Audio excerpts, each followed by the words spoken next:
Brought to you by Penguin.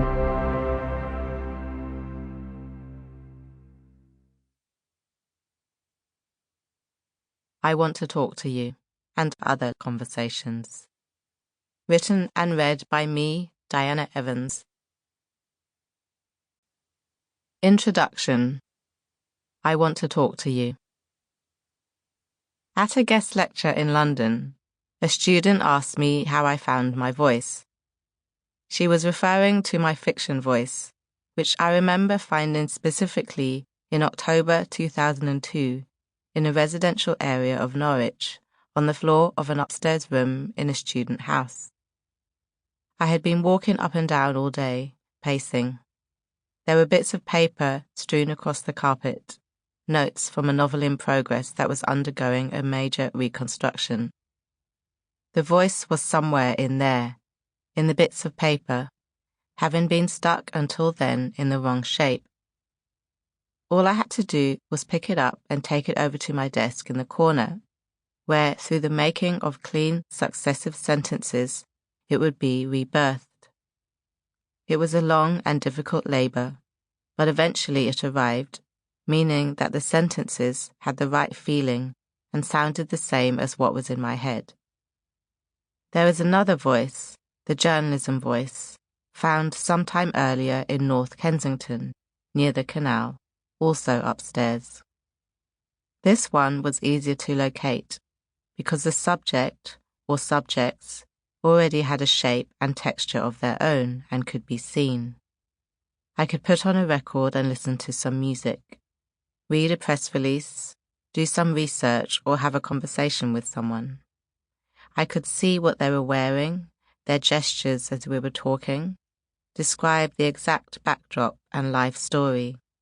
So the sentences knew at the start which way to go, how long it would take to get there in terms of word count, the general tone and path of detachment to tread, even if the full details of the journey were unknown.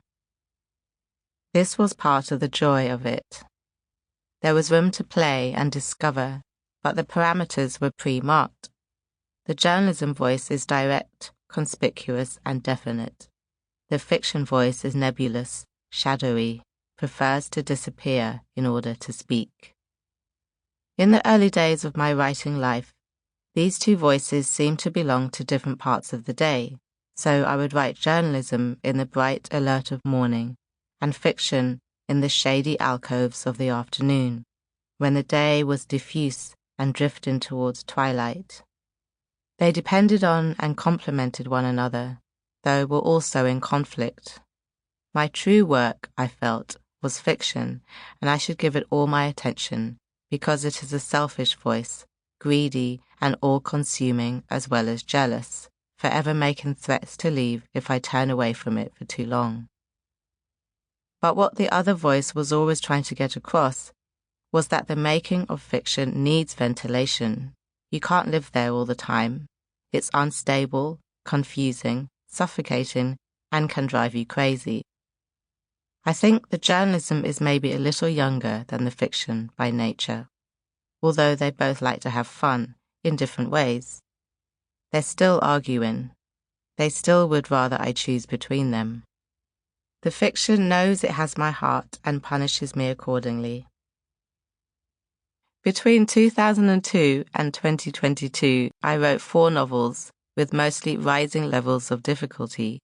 Each was written in a kind of picturesque time warp, full of great faith and perseverance, held in the enclosure of the original idea while the world went on outside. I could swim as deep as I wanted in the poetics of language. I could stretch sentences into whole paragraphs and inhabit multiple souls. The difficulty generally was in dealing with the scaffolding of narrative structure. There was always a pattern to serve, a bigger cohesion to refer to. Everything had to make sense in relation to character and plot, all of which could feel like a hindrance to expression, even an obstruction to truth. And this goes on for a very, very long time. I would yearn for the freedom of the direct address, to be able to express an idea, image. Sample complete. Ready to continue?